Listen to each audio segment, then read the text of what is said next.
Welcome to another edition of Ian Cameron's Football Frenzy. Thursday, August 26th, we're back. It's Ian Cameron, and we're happy to have someone that's been with us before as a special guest on the show, Steel City Steve, to help us break down the CFL Week 4 card this week.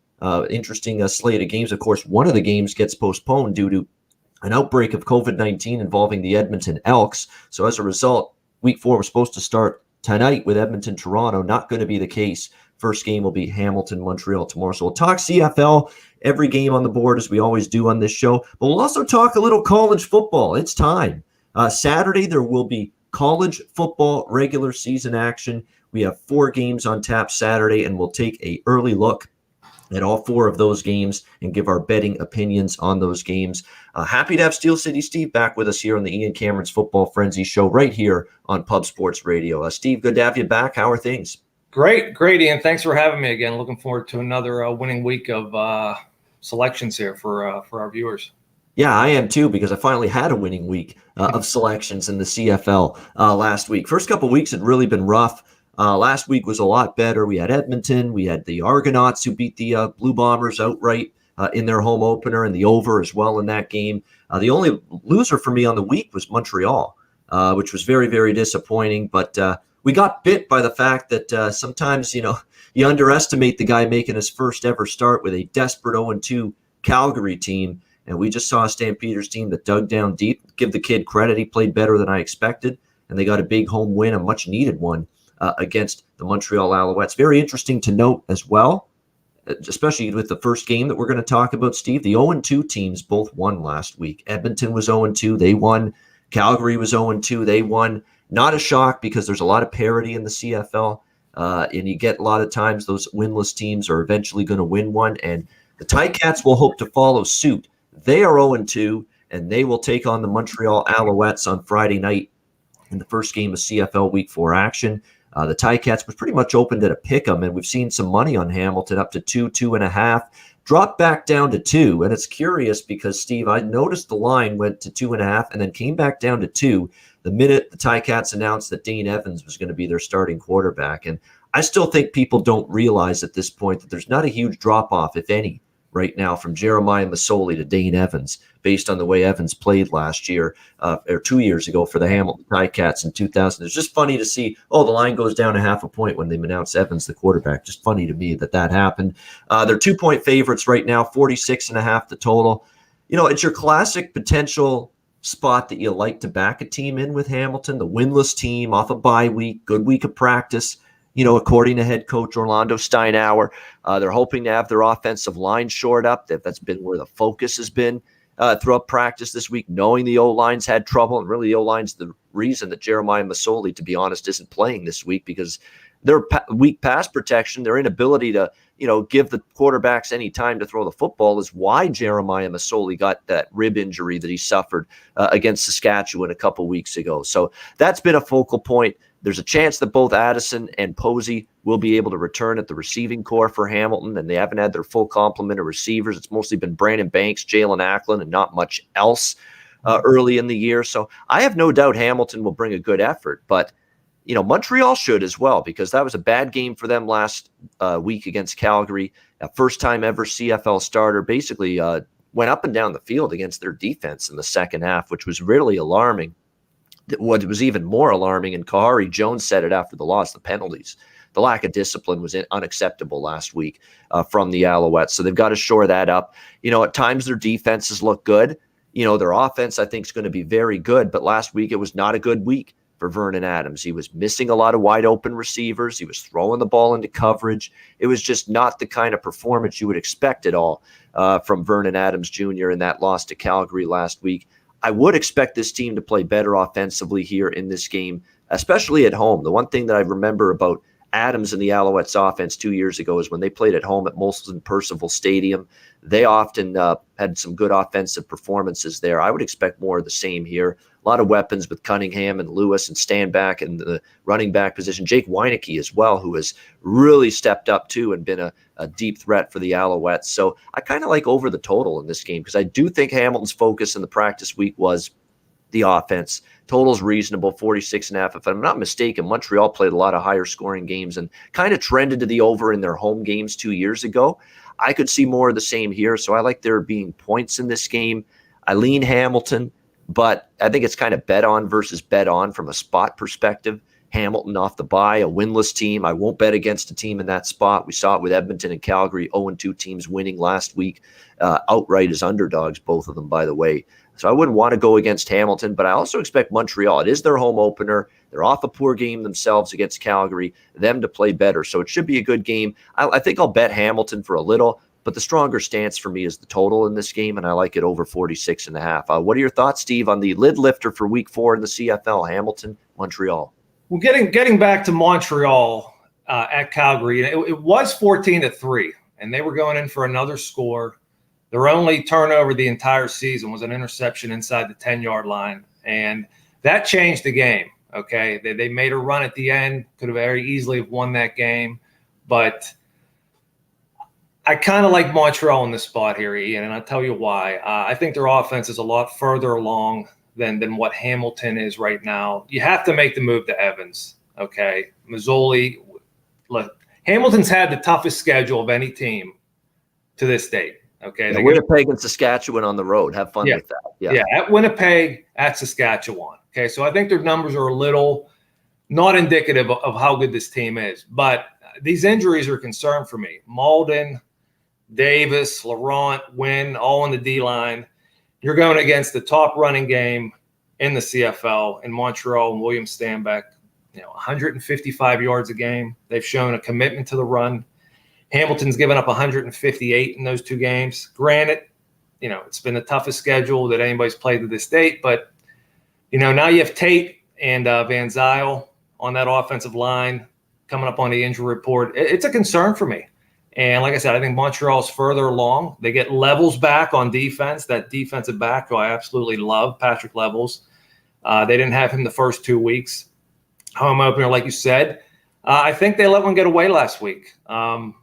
Look, they had Calgary dead to rights. They were going to go up 3 scores, and they let it get away, and Calgary took control of that game. That could happen here, but like you said, it being the home opener, and I do think Hamilton will have to score some points in this game, and I think they'll have the ability to do so with Evans. Like you said, he was having a great 2019. I think it's like 70% completion, 21 touchdowns I think he had. He was having a tremendous year. So I lean Montreal. I'm not going to get 3 at this point, I don't think, but I do lean Montreal, and I could see this game very easily getting over the total. Yeah, I mean, it's I'm trying to remain neutral here. We know I'm a Ticats fan and season ticket holder. I am. I like the spot for them, but am I concerned about this game? Yes. It's not a shoe-in at all for this Ticats team, especially with those injuries on defense, especially. And Jaguar Davis is another guy because of the ineligible for this game for breaking COVID protocol, unknowingly apparently. He didn't know that what he was, what he was doing off the field was breaking the protocol. And now as a result, he can't play in this game. And Orlando Steinauer said it the other day. So there's a key loss, a key pass rusher, someone you can't count on to get pressure on opposing quarterbacks. So not only do you lose one of your better rushers, edge rushers, you've got now to deal with the mobile element of Vernon Adams Jr. Without one of your better players in terms of getting that quarterback pressure. That's a concern as well for the defense. So I do think we'll see points in this game. We both kind of like over this. You're right. You made a great point about that 14-3 score. Now they were driving to make it 21-3. I remember that. And I said at the time when that turnover happened, I think they're going to be fine, Montreal, but I don't like that just happened. Well, it turned out they weren't fine after that because they did nothing after that, really on either side of the football. So that play was enormous, and it totally flipped momentum and gave Calgary life in that game, and they took that life and they ran with it. They did, and Hamilton's going to have to find a way to keep that offense on the field this week. Too many 2-and-outs, 100%. Too many 2-and-outs. Montreal, to their credit, just 1 sack allowed. They have the least amount of 2-and-outs in the CFL. So that'll be the mission for Hamilton, keeping that offense on the field and not letting Montreal dictate, especially if they get behind. Let Montreal dictate the tempo of this game and going against that running attack. All right, we have the BC Lions and the Ottawa Red Blacks. The second game of the weekend. Only 3 CFL games this week, of course, because of the one postponement. It's been a one-way flow of money here on the BC Lions. This opened as low as 1.5 with the Lions as road chalk, and we're seeing 4.5, 5 now, pretty much across the board. And the lowest total on the board in week 4, 43.5. And look, when you see Ottawa's offense through the first 2 games of the year, you understand why the total is that low. I like my guy, Paul LaPolice. You know, I always do that. That's the sound of LaPolice and all that every time I mention him. But KRS-One style. But he's got a hell of a job ahead of him to fix this offense because there's issues everywhere. Matt Nichols has lost his fastball. I'm seeing him just miss receivers, accuracy issues, skipping the ball into the turf. The O-line is dreadful. Can't pass. You talk about a lot of teams with O-line issues. Hamilton, Calgary, we'll get to them. They've got some O-line issues, although they were a little bit better last week. And, of course, Ottawa. I mean, the offensive line's been bad. I don't think they have anything great in the skill position group outside of R.J. Harris. Outside of that, I don't like that receiving core much. They've got a lot that maybe development and in time, players can develop. And certainly Paul LaPolice, good offensive coach. Give him time, maybe can develop these players, but they're not there yet. They're not impact players at the wide receiver spot. They have no proven running back right now. Either this Red Blacks team. This offense is grounded right now. And I don't know if a return home for the home opener to TD Place Stadium here is going to be enough to fix what ails this Ottawa offense. On the other side, you look at BC, 1-1 they were. They had that crazy second half where they made it interesting against Saskatchewan after getting down big. They had the win the following week against Calgary on the road and made Bo Levi Mitchell look pretty average in that game. But their defense played well. Michael Riley was solid. And then last week, give Edmonton credit. It was kind of a, we have to win this game kind of feel to it for the Elks, and they played a great game. BC had opportunities, but missed out on a bunch of them. Defensively, they let Trevor Harris and that offense get comfortable, I think, for the first time all year. But when you look at BC, they played Cody Fajardo and Saskatchewan on the road. They played Calgary.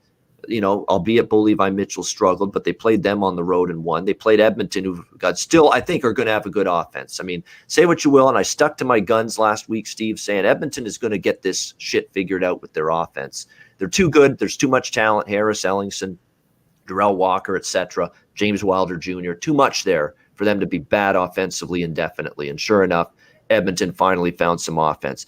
But BC, this is going to be night and day for their defense. Playing after Saskatchewan, Fajardo, Calgary, Mitchell, Harris with Edmonton playing this lifeless, just putrid Ottawa offense. I completely get it, Steve, why this line's gone in the direction it has. I mean, I was late to it. I mean, I just saw the lines getting posted half an hour actually after I had just noticed them, and it was already up to 3 at that point from the 1.5. So I just jumped right away on the 3. And then sure enough, just 10 minutes later or so, it couldn't have been longer than that, there was another move toward BC, and that's when it got pushed up to 4.5, 5, which is where it's settled in right now. They're kind of like New Mexico State, and we'll get to them in college football entering the year. Ottawa in this game, I don't know if there's a number or price where I would back them right now. I just don't. I mean, that's how bad things look for the Ottawa Red Blacks. So you might be you are taking a bad number right now if you're going to back BC at the current number. But I still think there's value. I think this could be a 7+ win point victory here for the BC Lions. I just think things are that bad. BC does have a solid defense, and I think they could. TJ Lee in that secondary, they've got some guys back there that can really force mistakes with an O-line that's bad. Matt Nichols does make mistakes throwing the football and interceptions when there's no protection for him. BC could feast on that. And I think Michael Riley and the Lions offense will have a good day because I know Ottawa's defense under Mike Benavidez has been bend but don't break. They've actually been solid so far, but eventually your offense just keeps on not moving the ball, not getting first downs, not sustaining drives, not staying on the field. Defense is going to pay the price for it at some point. And certainly you're going to get probably a focused BC, right, after losing that home game last week against Edmonton. So, yeah, BC are pass for me. Even at the worst number, I can't back Ottawa at this point in time. Steve, what do you think here? Yeah, you wonder where BC was last week. They had a busy week. They were coming off the big win. They had a new leadership group come in and take over that team. They had the short week. They had the early game last week. So you wonder where there were a couple ambush spots last week, a couple lines where the 0-2 teams came correct. I don't see that here with Ottawa. And like you said, no matter what the number is, once you get above that number that you need to lay, the idea that Ottawa's going to come back and go up and down the field and be able to hang points is a tall order for that team right now. It's been death by 1,000 field goals for the Red-Black defense. Only giving up one score in 2 games. But look, last week against Saskatchewan, I mean, for Saskatchewan, it seems like situation dictates. They're up 31-0. They let BC come. Well, they didn't let them come back, but they took their foot off the gas. Then they have an A-plus effort against Hamilton. They're going into a bye week. They have Ottawa coming in, and it showed. It showed in that first half. I thought they were sluggish. I thought Ottawa hung in there, and they took control in the second half, but BC, they're going into a bye week. I don't think you're going to get that kind of effort with BC like you had at Saskatchewan last week. I think BC comes with the effort. 2019, they blasted this team twice. There's some familiarity, too, between the coaches. You mentioned Benavidez. But Campbell as well, the head coach of BC, was formerly at Ottawa. Everything points to under, I think, off the field and on the field. Even at 43, I wouldn't go nuts with it, because it is such a low number. But you got to believe that Mike Riley and that receiving core, that the kid Kana, he's out again for Ottawa, possibly. RJ Harris, we mentioned him. How is Ottawa, once they get down, going to be able to stay in this game? You think Riley will be able to, once they're down in the red zone, be able to make some plays in the end zone and get some touchdowns on the board. Probably like maybe 26-10, I don't know, 26-13, something around that score. But like I said, once Ottawa gets down beyond this number, where's the comeback going to come from?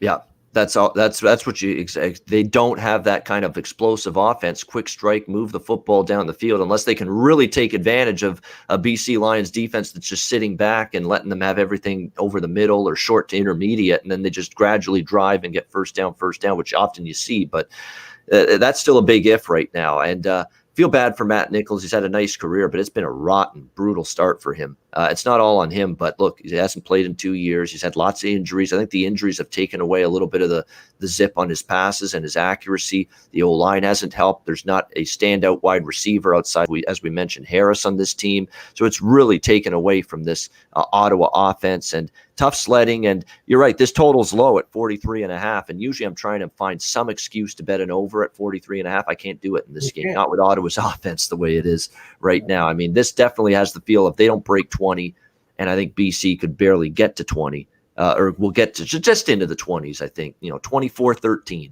It sounds like the perfect kind of final score I could envision here in this game, and I definitely think BC will get the W. We wrap up week 4 now with the final game, Sunday night football. And CFL always does this a week or two before NFL and college football starts, and they take over Sunday night spot.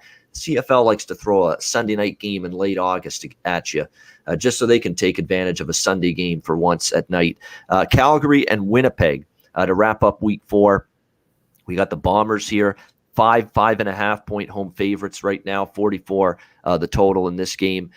Winnipeg, predictably, at least in my mind, had the poor game against Toronto last week. It was the home opener for the Argos. And say what you will about how they've had no home field edge over the years. It was at least a little bit of a better crowd for that game for the Argos than they've had in the past. I actually heard some, I wouldn't say deafening noise, like compared to Hamilton and Saskatchewan and Winnipeg and some other home stadiums. It wasn't, but it was definitely more crowd noise when Toronto's defense was on the field than I'm used to hearing at BMO Field. So steps in the right direction in terms of the attendance figures in that game. But Winnipeg had already pretty much controlled Toronto start to finish in the first game in Winnipeg. And it just set up as, they were 2-0, playing the same team again, going on the road for the first time. Just had all those elements of maybe Winnipeg not having their A game last week. And that's exactly what we saw against Toronto. Not a good game from them. Kolaros was off the mark right from the beginning, turnover issues. And the defense, which has been almost impenetrable in the first couple weeks for Winnipeg, they were gashed. And finally, what I've said for weeks came to life and came into reality, where if one of these quarterbacks that goes up against this Winnipeg defense finally has time to throw the football or can escape the pocket and can escape your Willie Jeffersons and your Jackson Jeffcoats of the world and that defensive front and find a way to get time to throw it downfield, they can pick apart this secondary a little bit. And that's exactly what we saw. The secondary is very young, very inexperienced, and finally they got torched a little bit, not just a little bit, a lot, in that loss last week to Nick Arbuckle and the Toronto Argonauts. So definitely going to be some trying to shore that up this week here against Calgary, and I think they will. And from a Calgary standpoint, Jake Maier has the big, rousing victory against Montreal in his first ever game at home against the Alouettes last week. Well, now, kid, you're going on the road. You're facing a pissed-off Winnipeg team after losing last week. Let's see what Jake Maier's got in his arsenal here in this game against the Winnipeg Blue Bombers, who at home, at IG Field here in Winnipeg, they've been as tough as it gets. I mean, they have been playing lights out, some of their best football going back to the 2019 Grey Cup season. They have just been on this incredible roll, playing awesome football on their home field off the loss. Calgary, I'm not ready to buy into Jake Maier just yet after one start against a Montreal team that could have had that game pretty much clinched and sewn up if they'd gone up 21-3 and finished that drive, gave Calgary life. I think Calgary's going to be in a lot tougher shape here. And the offensive line for Calgary, which was better against Montreal, I'll give them that. They gave Maier some time. But prior to that, let's not forget that in week 1 and in week 2, the Calgary offensive line was not very good, not very sturdy. They're the reason Bo Levi Mitchell got hurt. And now you're going to be trying to protect this quarterback against a Winnipeg defense that I think is trying to definitely turn around what was their worst effort of the season last week against Toronto. And that pass rush, which didn't get there last week against Arbuckle, I think back home you're going to see a lot of havoc in the backfield created by that Blue Bombers defensive front, arguably the best in the CFL against that Calgary O-line, which needs to prove it to me 2 weeks in a row that they can block and protect at the level they did throughout portions of that game last week against Montreal. So for me, I would only lay the points here with Winnipeg. It's a 5.5. It's a reasonable enough number. They get a 6-point win or a touchdown win, which I think they could. I don't think it's a blowout, but I think a 6 to 10 point win for Winnipeg is in the offing for them here in this game. I definitely think there's reasons and a good enough number here to back the home favorite in this game. Steve, what are your thoughts on the finale here, Stamps and Bombers? I am in total agreement with you, Ian. Listen, I don't like Calgary starts. I don't like their finishes to games. They were lucky to get out of that game last week. They had a collapse in week 1 against Toronto. This sets up for Winnipeg. Now, their injury report is starting to stack up, and this game isn't until Sunday night, but I think it's a very reasonable number at 5.5. I have Winnipeg at 10-2 against the spread in their last 12 as a home favorite. Couple that with the fact that the Stamps, their last 6 against the Western Division, failed to get the money in any of those contests. They had the big emotional week last week, but even their start wasn't great, where you thought everybody else would step up their game. And it's always that second game, and we know from college hoops when a guy goes down or college football, guy goes down 1 week, the next week, where's everybody's level at? Are they going to be able to replicate what they did? I'm going to say no. You couple that with the fact that Winnipeg, listen, we talked 2 weeks ago about we thought that first game with Winnipeg secondary had a chance to go over the total. Bethel Thompson missed some throws in that game, okay, or that game could have very easily went over. Toronto was able to run the ball. This is 2 weeks in a row that Toronto was able to run the ball. I have them for 42 for 288 in those 2 games with 3 touchdowns. So that's a bit of a concern. Calgary hasn't shown that propensity. They'd be smart to do so this week if they were able to. But it just sets up for Winnipeg. I need to see more from Calgary. I need to see more from Maier, making a lot of mistakes. Like we said, it was 14-3. They could be in that hole again this week very easily at the same juncture of the game. So it's Winnipeg for me. We'll look at that injury report. Not till Sunday, like you said. If you want it to go over, you're expecting Calgary to score some points. I don't know. I think the total is in a good spot. I'm looking for it. Winnipeg's been very good at home. I'm looking for Winnipeg, a double-digit win somehow, 27-7, something like that, 20-7 like they did against Toronto. But I think they get back on the winning track here come Sunday night. Yeah, no doubt. I think they will. The defense, you're right. They've been run on. I mean, Foster for the Argos last week, just terrific running the football. That was the surprise that they had that much success running the football, which helped Arbuckle out. And you got to give the Argos credit and Arbuckle credit because he had that strip sack in the second quarter of that game, and it looked like that Winnipeg returned it for a touchdown, which got them right back into the game. And at that point, I was thinking, wow, could this completely turn the tide? But to the Argos' credit, maybe you got to give the coach, Ryan Dinwiddie, a lot of credit for this, that they steadied the ship, no pun intended, the Argo ship there. They didn't let that rattle them. They had a strong start to the second half when that game was still up for grabs. It was close at halftime, and then the Argos pulled away again in the second half last week. So, but now this means Winnipeg should be looking to bounce back. And by the way, Darvin Adams returned for the first time this year from injury last week against the Argos. Really the one thing they did on offense was the big touchdown pass from Collaros to Darvin Adams. And now that he's going to have a second game back, should be even more comfortable. So having that kind of weapon back. We're still waiting on Andrew Harris, who is yet to return for the Winnipeg Blue Bombers. And I'm doubtful that he's going to return this Sunday for the Bombers. So it's once again going to be Brady Oliveira in terms of the running back if Andrew Harris can't go in that game. But definitely it feels like a bounce for Calgary, after the loss last week. And it kind of feels like one of those spots where you'd expect Winnipeg back home after a really poor game by their standards to bounce back and play a whole lot better. But as Steve mentioned, keep an eye on the injury report because there are a few key ones there for Winnipeg going into Sunday. All right. Someone in the chat, great timing with the question. Are you going to tackle college football on the show today? We are, and we're going to do that right now. We're looking forward to that. We've got 4 games in college football on Saturday. I'll be honest, my strongest bets in college football for the first couple weeks, they're next Thursday. They're going to be the first big, massive Saturday game, September the 4th. I'm pretty much got just lukewarm opinions. There'll be smaller plays for me on the week 0 slate on Saturday this weekend. We'll start with the Big Ten. Yeah, you don't get a Big Ten conference game to kick off the season very often, but we have one on Saturday. Nebraska, Illinois. We've got Nebraska 6.5, 7-point road favorites in Champaign, 55 the total.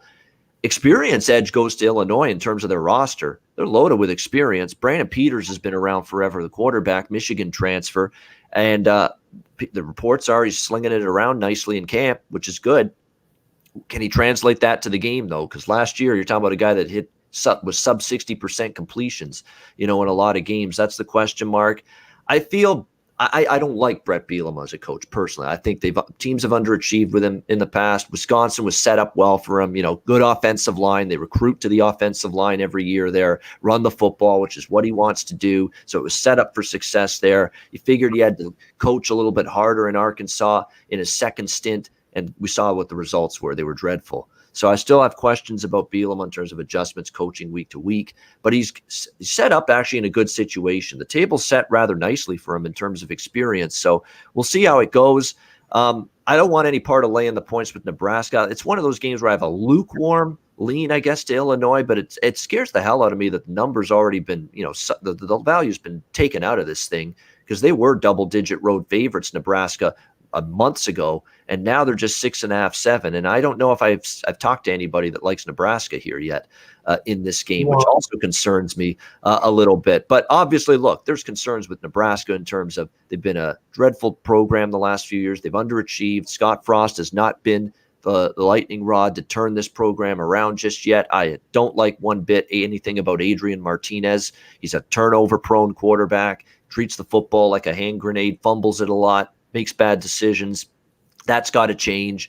The defense hasn't gotten the job done. Illinois absolutely pounded this team when these two teams played in Lincoln last year, and it gets you thinking, what on earth could possibly change this year? And that was a bad Illinois team where their season went off a cliff with Lovie Smith last year, and they still managed to lay a whipping on this Nebraska team. So, other than the fact that it's Bielema, and I don't love him as a coach. To me, Illinois does make sense here, plus the point, but it seems like everybody loves that side, and you're not getting the best of the number, which is why, for me, Illinois, the opinion I have with Illinois plus the points here, it's just a lukewarm opinion for me at the current number. Steve, what's your thoughts here on this Big Ten opener?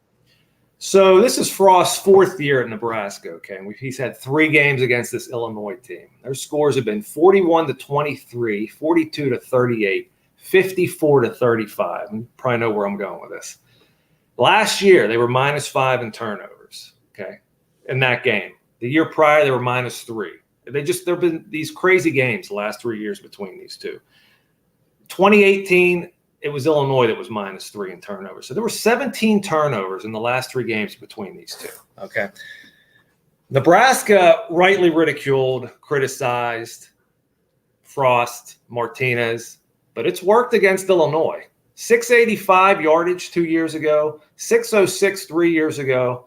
Last year they had 392, but like I said, they were -5 in turnovers. Martinez has been good against this team. 7 touchdowns to 1 interception. He threw for 290. He threw for 328 2 years ago in a 42-38 win. So, I mean, you got a new coach in Bielema. They got the new OC from App State coming over. But I think it's the same team, and it's not like Lovie Smith ran an offense that it's going to take weeks to uninstall. You know what Bielema wants to do. He wants to line up and smack you in the mouth. Like you said, experience on this team, all those super seniors that return. Now, they're going to line up. They're going to run the ball. Okay, they're going to look a little bit like App State did last year. Brandon Peters, like you said, sub 60%. I think he was sub 50% for the entire year. I think it was 49% completion percentage for the entire year. So that's we don't like that. No. He did run for 40 yards last year in a touchdown in this game.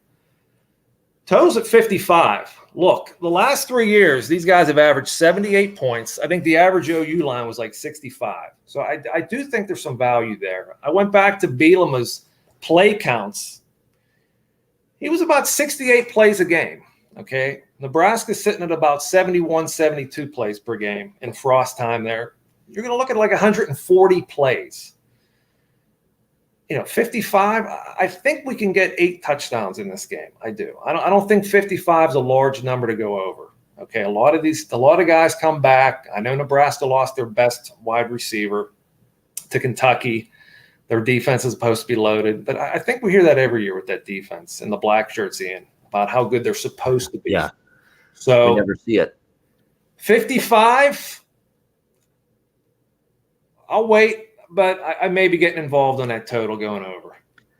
Yeah, 55. A lot of people like the under for what it's worth. A lot of people like Illinois. A lot of people like under in this game. And look, with the under, I get it. Brett Bielema wants to run the football and milk the play clock. That's what you're going to get out of him. He's never going to change that style of play. That's the way they're going to go on offense. And I'm reading stuff that, and I don't know if I fully buy into this. I don't know if this is just coach speak or whether this is just beat reporters watching practice, observing, and thinking things are going to change.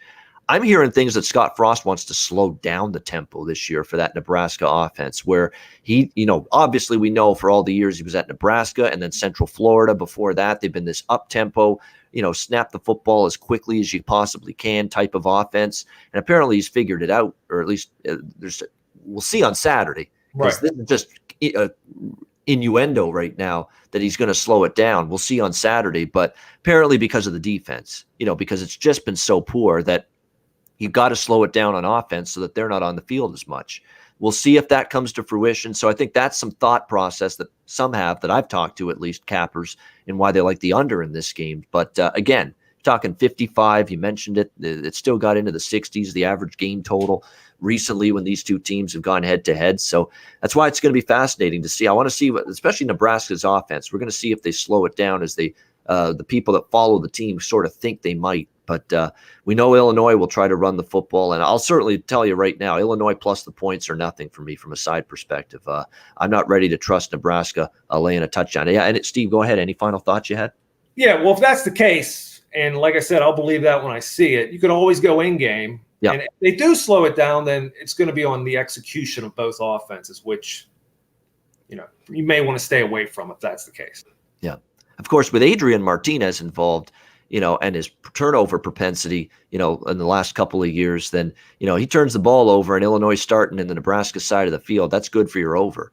Keep that in mind. So, the turnover, if there's a game littered with turnovers and it could be even Peters throws a couple because sometimes he had decision problems, with the Nebraska defense that people are saying could be one of the best ones he's had, then that also could help the over, especially if those turnovers are going to be in opposing territory. So keep that in mind. We got Hawaii. Actually, no, we got UConn and Fresno State. They actually moved the start time of this game. It was supposed to be late at night, and now it's going to be 2 p.m. Eastern time, 11 a.m. Pacific time in Fresno, in the Bay Area. So very, very early start time there. UConn, Fresno State 27.5-point home favorite, 62 the total. I'm seeing a lot of good things about Fresno coming into the year. I mean, Kalen DeBoer, second year. He's got a second-year quarterback as well. Jake Hayner, the transfer out of Washington, who I thought got better. If you look at Jake Hayner's numbers last year, he played his best football down the stretch. And even overall for the year, we're talking about a guy nearly 66% completion rate, 14 touchdowns, 5 interceptions. And most of the good numbers were down the stretch. You saw a quarterback clearly get better late in the year. Defense, not so much. I mean, the defense was the sore spot. They gave up 30 points per game on average last year. I think over 400 total yards per game. I think 86th or something in the country in terms of total yards per game allowed. But when I see this defense this year, I'm seeing a lot of returning starters. I'm seeing the defensive line look solidified. Secondary could be very good for this Fresno State team. And that's going to be a good sign for them. So I think that defense is going to make a significant jump. And I think UConn, one of the most difficult teams to handicap for their very first game, just because they haven't played in almost 2 years. Their season got wiped out last year by COVID-19. They haven't played since November 2019. But what I do know about this team, Steve, what we do know, there's stuff we don't know. We don't know if the new players and new faces that have been shuttled into this program are going to be any good. But what we do know is 20 players transferred out after 2019. It is new faces galore, both sides of the football for this UConn team. And what we do know is that this program has been an unmitigated disaster in the second tenure at the helm for Randy Edsall. This is not like the first tenure where things actually went well for UConn and they're sending, Donald Brown and some of these guys to the NFL. It's not that UConn like it was in the first go around with Edsall. His second go around as the head coach of this UConn team, how about 6-30 straight up, 12-24 against the spread? And they have been 0-7 ATS between 24.5 and 31 points, I believe. So I had this game circled in. I was waiting for a first half line for several weeks in August. And then they posted it this week, and it was 15.5, 16. I don't know if I'll get involved with that. But, that was something I was looking at. I was hoping to get around 2 touchdowns. There's got to be, this UConn team has to have some sort of lull, I would imagine, for the first couple series. And I think that could be an edge for Fresno State. But listen, you mentioned Fresno State's defense last year. They have to be better. I think it was 35.5 points they allowed. They have to be better. I think they do have the personnel to be better. I think they're my pick to win that side. They're my pick to win the Mountain West, that side of it, Fresno. Some of the other teams, it's going to be a competitive side, but some of those other teams had storybook seasons last year where we're just, outside of the pandemic, nothing went wrong. Fresno, along with Stanford, they were up against it last year. Yeah. And I think I think they'll benefit from the 15 spring practices. I was going to say, didn't they not practice until late in the fall too? I mean, they didn't have a spring practice. They didn't have, especially with a new head coach and a quarterback just coming in from Washington, to not have that practice time over the spring and summer and then still manage to be 3-3 and really get better late in the season. I mean, now you got a full practice now over coming into this season, full practice schedule. That's got to help this Fresno team for sure. Well, it wasn't even it was the pandemic. It was also the fires and the smoke last year. Yep. They had to leave the area. Stanford had to leave the area. Anybody in that northern central region of California they were up against it. And San Jose State had to finish the year on the road. Yeah, I remember that. Yep. And they had a tremendous year. They did, but there's some concerns on the offensive line. They did allow four sacks per game last year. And they need to run the ball better, but it's a second year of a 4-2-5. Like we said, the spring practice should help. It should be, I don't want to call it a scrimmage. Should they be able to name the score? Probably, but Yeah, I want to see it. I want to see it from this defense. Maybe an in-game play, Ian. And you know what concerns me too for UConn is that Randy Edsall said both quarterbacks are going to play in this game. Jack Zergiotis and Steven Krzyzewski. And to me, the problem is when you've got this deep into the camp, you're just days away from your opener, and you're going to have both quarterbacks play. It means nobody was dominant or good enough in camp to win the job, to earn the job. And I don't like that one bit. It's the same thing with Arizona. I don't like what they're doing either with Jed Fish there. You know, they're going to give both of their quarterbacks, Gunnar Cruz and Will Plummer, playing time in the opener against BYU. I don't like that situation. I don't see that as a bet-on situation. I don't see that as, wow, I'm happy they're going to play both quarterbacks. No, what that tells me is you've got a hell of a lot of uncertainty at the quarterback spot because nobody was good enough in camp to take the job. That's what I think it tells me. No, you're right. And I think the demise of BYU is being overly estimated here. I think that's a game I have circled for the following week as I'll be looking to BYU in that one. Yeah, BYU definitely. We know everything they lost from last year's terrific team. Wilson, Dax, Milne, lots of old linemen and defense, lots of key pieces and parts as well. But nevertheless, you are rebuilding a little bit with new faces, but you're talking about still older players whenever you're talking BYU. They could have that physical advantage, at least in the trenches, definitely. So interesting to see how that goes. But I personally like Fresno first half -15.5 and the full game, but I'm going to split it up because the one thing Fresno's got is a game against Oregon next week. And you could see, if they're up 31-3 or something late in the fourth quarter, they could take starters out and you could get a cheap score for UConn and, poof, there it goes. So absolutely something to keep in mind with that. So that's why I split it with Fresno first half full game. But there's definitely not a situation I can back UConn until I see actual performance and good performance on the field. And don't know if we'll see that here. Hawaii and UCLA. This is a fascinating one. And here's the issue. I think UCLA is going to be a lot better this year, no doubt. Dorian Thompson-Robinson, loaded group at receiving, great tight end, Greg Dulcich, tight end. He's going to have a great year. It was terrific last year. The defense should be the best defense they've had under Chip Kelly. Not saying much because they've been bad, but we saw what they did against USC, just a piss job down the stretch against USC last year in the rivalry game at the end. But the defense should be better. The D-line, linebackers, more experienced, a lot of returning talent there. The secondary looks like it really could be good. Strength of that UCLA defense could be the secondary. So there's a lot of expectation that they'll be better and a lot of, pressure on Chip Kelly now to finally get it done with this UCLA team, the best team he's had. But here's the problem. This line first opened many months ago. UCLA was a 9-point favorite in this game, right? 9-point favorite. And they are basically now 18-point favorites in a lot of spots here against Hawaii. That's a 9-point move. That's through 10, 13, 14, and that's through 4 key numbers that we have seen UCLA move through here. Beyond 10, beyond 13, beyond 14, beyond 17. And there's this sentiment out there that Hawaii's just going to be dreadful and bad this year. I don't see how that could be the case. They actually have a lot of returning production from last year. They're in the second year of the system under the same head coach, Todd Graham. They bring back a very experienced senior quarterback in Siobhan Cordero, who does drive me nuts at times in terms of he'll make that bad decision and throw every now and then, but he's athletic, he's mobile, he's been around this program for a long time now. You'd expect him to not be totally unnerved by playing in the Rose Bowl in Pasadena against a team like UCLA in the first game. And on defense, they look like they got some playmakers there. This could be a solid defense. Last year, I thought their defense improved as the season went on for this Hawaii group. And I think that could be a carryover and a springboard into this year when you see that they've got a lot of their key players and talent back on all 3 levels of the defense coming into this year. And the one thing I know about UCLA is, this is their best team yet. Yes, this is maybe their chance to put their foot down, and maybe they're good enough, and Hawaii just crumbles, and the battle and the physical war, which they're probably going to be outmanned a little bit in that regard.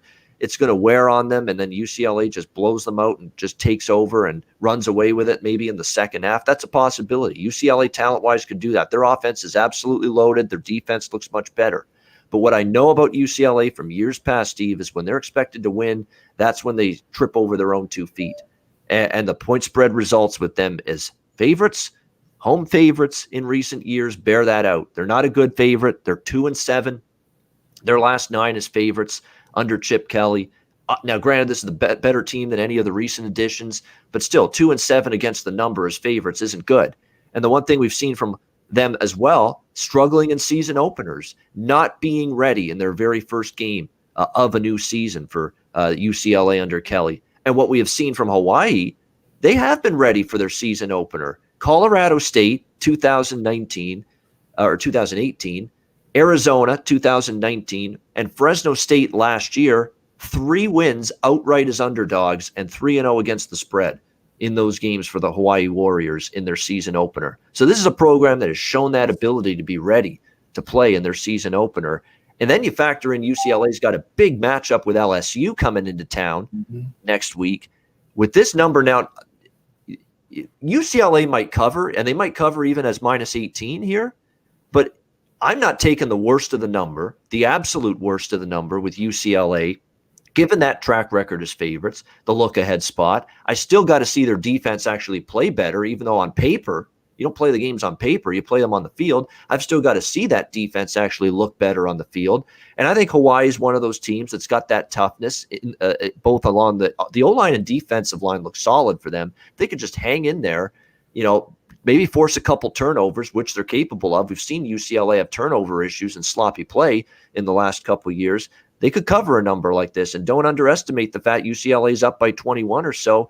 Maybe they're laying the foot off the gas pedal with LSU coming up next week. So at +18, it's not a best bet, or do I love it? No.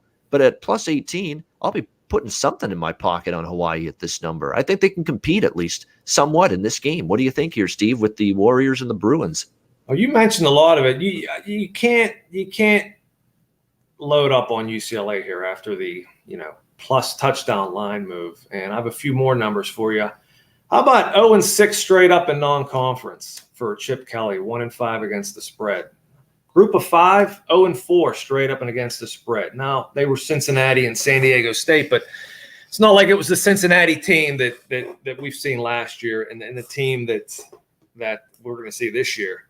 But and you mentioned that, and I think that's a bigger point now, Ian, is that look ahead to LSU with the SEC coming in and getting Texas and Oklahoma, and the alliance between the Big Ten and the ACC and the Pac-12. I think these games between those conferences are going to mean a little more, and there's going to be a little more emphasis on those games from your athletic departments on down. Hey, so I'm not laying 18. Look, I want to know why this total's going down when Hawaii gave up 30 points 5 times last year, and UCLA gave up over 38 4 times last year.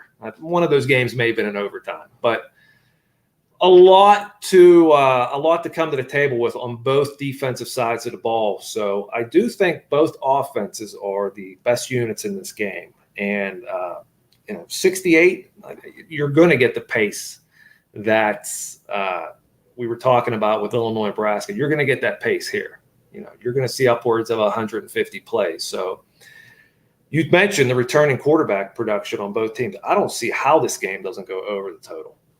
Really liking the over. It's funny because I actually lean under in this game, 60. I don't love it, and I don't love unders usually with these when I know I'm going to get pace on both sides. But I think it's accounted for with the high 60s and the fact that UCLA plays fast. They don't play that lightning. There are teams that play a lot faster. You watch Kent State, you watch any Kendall Briles coordinated team, and they snap the ball a lot quicker than Chip Kelly's teams do now, but they're still an above-average tempo pace team, no question. I don't think he goes as blistering fast as he did in his Oregon days, but still, they definitely go above average tempo-wise. And Hawaii does want to pick up the pace this year in tempo with their offense from everything I've read. So, yeah, definitely pace-wise, that's why it's in the high 60s.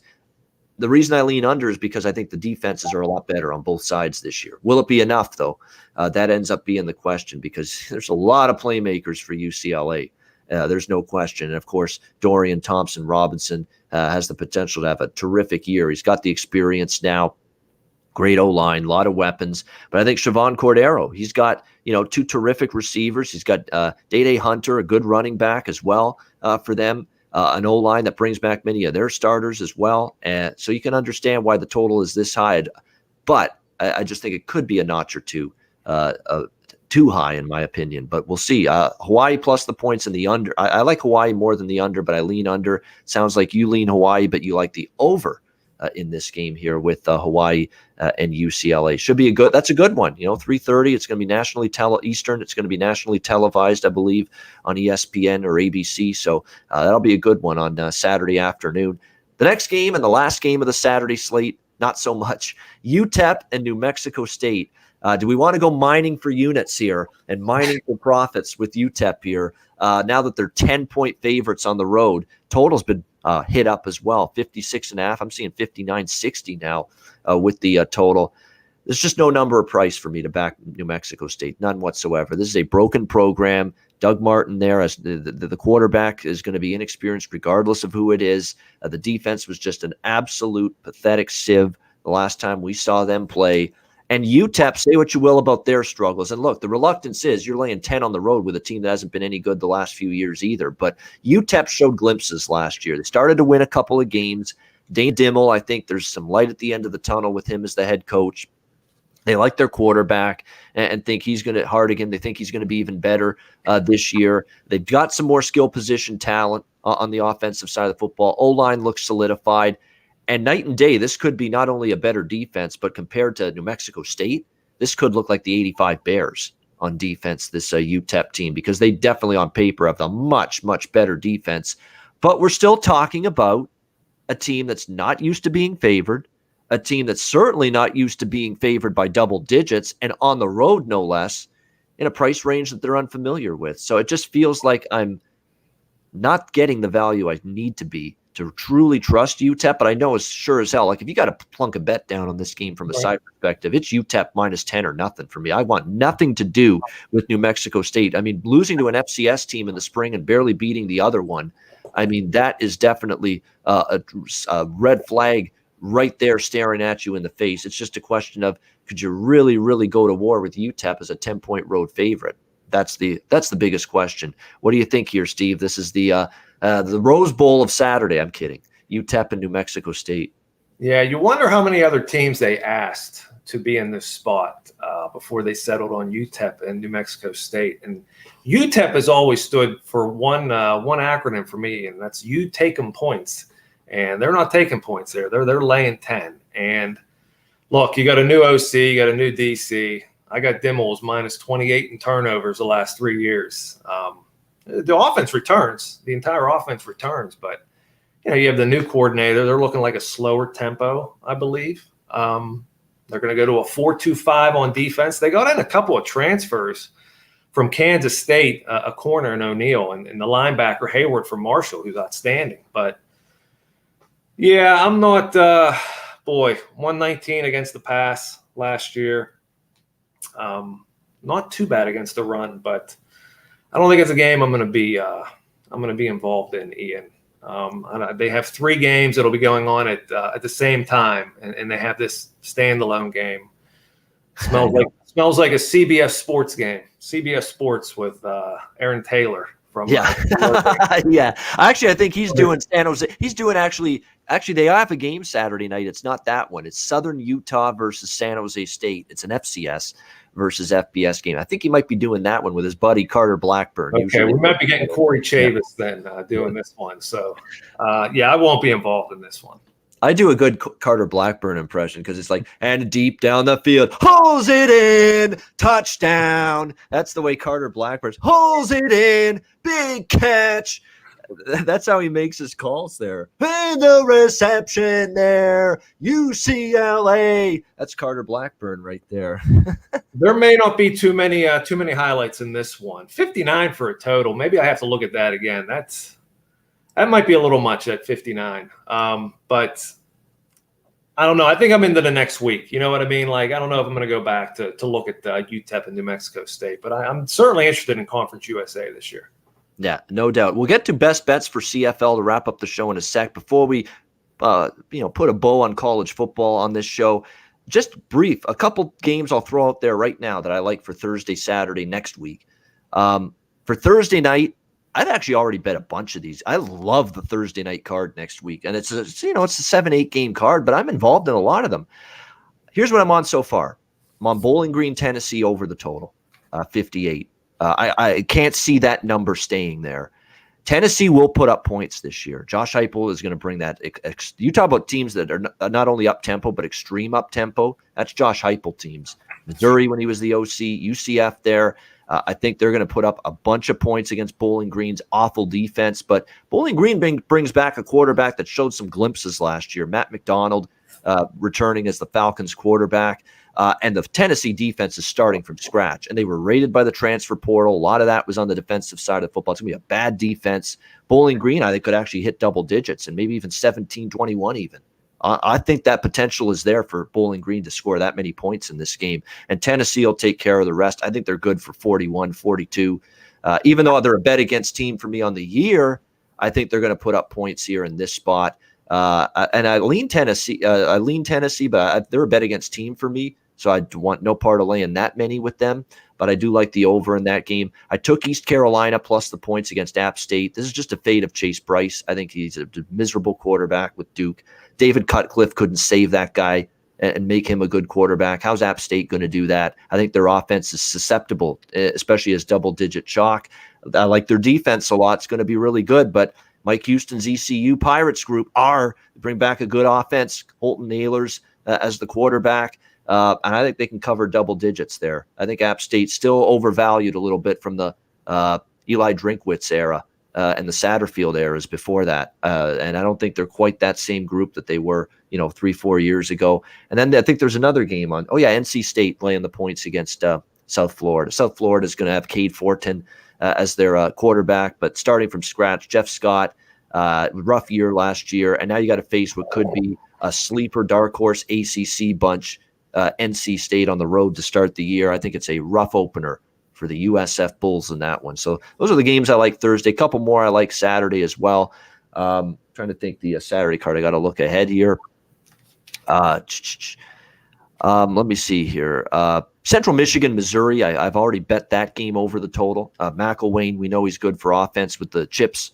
I think they'll have a pretty solid offense. I think Missouri's going to have a really good offense with Bazelak, good receiving core. And I think you're going to see points there in that game. Missouri's defense, too, is still a massive question mark. That was a problem, Missouri getting stops last year, second half. So Central Michigan, Missouri over the total. There's a couple more, but we'll be here forever if I rhyme them all off. But there's a few for next Thursday and next Saturday. Steve, a couple of games just for next week that are already catching your interest. Yeah, we'll take a look at Thursday. I got to Central Florida at 3.5. Boise with a new coach making his debut. Listen, I think Gus Malzahn's in a phenomenal spot in Central Florida. They have a ton of guys, ton of transfers. Dylan Gabriel coming back. That should fit hand in glove between Malzahn and that offense. I do like Central Florida in that one. 3.5. I got 3.5. I see 5. I see it's 6 at DraftKings. And then I see a 3.5 at Bookmaker. So you may want to check that. But going to the state of Florida in the month of September and covering a point spread is not the easiest thing in the world. Okay, we know about cold weather in December or going to Lambeau in January. No one ever talks about going to Florida in September. It's very difficult to do that and come away with an outright win, which is essentially what they have to do here. I like Central Florida there. Like I said, I think Gus Malzahn might be breathing a sigh of relief. Auburn is not the easiest place to win, and I look for him to do. And I think they're the only team that can really give Cincinnati a run for their money this year. They seem to always play him tough. Gus Malzahn can use his big game experience against Cincinnati this year. So yep. I like Central Florida there. The App State East Carolina game, Ian. I'm looking for a reason to play App State, and it has to do with East Carolina's run defense. Now, it's going to say only 201 that they gave up last year per game. But if you look at the teams that bread and butter is running the football, like last year, Central Florida ran for 2.25. Georgia State, I think it was a pick'em game. They lost by 20. They gave up 247 on the ground. Cincinnati, they gave up 300 on the ground. You know what Tulane can do on the ground with Willie Fritz, 277 on the ground. They're never a good matchup for Navy. I think Navy put it on for 288 last year, and they weren't a very good football team last year. And that's what App State wants to do. I know the OC's out of there. You mentioned Chase Bryce. They are getting Corey Sutton back from a COVID. He opted out last year. It's come down from 13 to 10. There's no reason to get in right now. We'll see how low this can go, but I am looking App State there, and like I said, I have Central Florida 3.5 in pocket already. There you go for Thursday night. Great stuff. All right, we will get to best bets in the CFL in just a second to wrap up the show, but we thank everybody for tuning in. Hit the like button, hit the subscribe button, share the video if you are enjoying Ian Cameron's Football Frenzy. We definitely appreciate all of you tuning in. We'll get to our best bets in just a second, but first, as we always like, we like to hear from our sponsors, Manscaped and Southtown 101.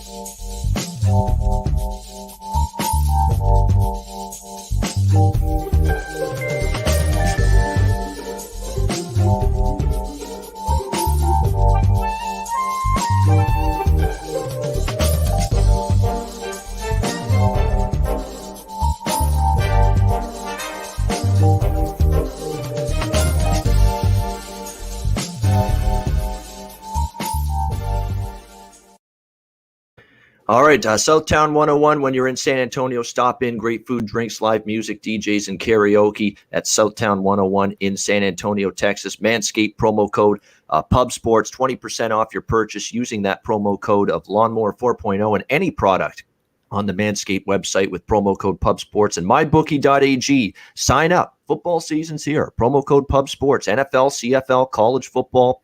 It's all here now. Get on that right now. Sign up for an account, mybookie.ag, Bitcoin accepted currency for your deposit. So check that out, mybookie.ag, promo code PubSports. All right, best bets time for CFL Week 4. I'm going to go to the Winnipeg game. -5.5 actually is out there with Pinnacle and a couple other books. So we'll give you Winnipeg -5 against Calgary. Again, keep an eye on the injury report, but I still love this spot. I'm not trusting Calgary's young quarterback in his first road game against a superior defense to what he faced last week. Montreal, a little bit better on defense than, say, 2 years ago, but they're still middle of the pack defense. They're not elite defensively yet, Montreal, not close. Winnipeg is. Awful loss against Toronto. They'll be better, and I think they get the job done and win by a touchdown or more. Winnipeg -5 against Calgary for my CFL Week 4 best bet here on Ian Cameron's Football Frenzy. Steve, best bet, what do you got? Yeah, you're going to give them Winnipeg. I will give them British Columbia -4. I got. Look, Ottawa's offense, I don't even know if you can call them one-dimensional. They're 150 yards per game on offense. They run 44 plays a game on offense. They've only played 2 games, but they've given up the most sacks of any team in the CFL with 11. Very manageable number. Even if it goes up, I'd lay 6. I'd lay 6.5 with this team this week. They're going into a bye week. This team can come out after their first 3 games and go 2-2. I think they would take that. 2-2 going into the bye week. This is a game they have to have. So I like BC here to make enough plays on offense to get over this number. There you go. BC Lions -4.5 against Ottawa. Best bet for Steel City. Steve, we're both Steel City guys, the Canadian version and the American version of the Steel City. Hamilton and Pittsburgh representing here on Ian Cameron's Football Frenzy. Thanks again to our special guest, Steel City Steve, for joining us. We'll have him back many times again here on the show throughout the football season. And definitely next time we have you on, Steve, there'll be some NFL to talk about as well. So looking forward to that. And we will be back with you next Thursday, 1 p.m. Eastern, 10 a.m. Pacific, with another edition of Ian Cameron's Football Frenzy. For Steel City Steve, I'm Ian Cameron. Good luck. Enjoy the games. Have a great weekend. We'll see you next week for Ian Cameron's Football Frenzy.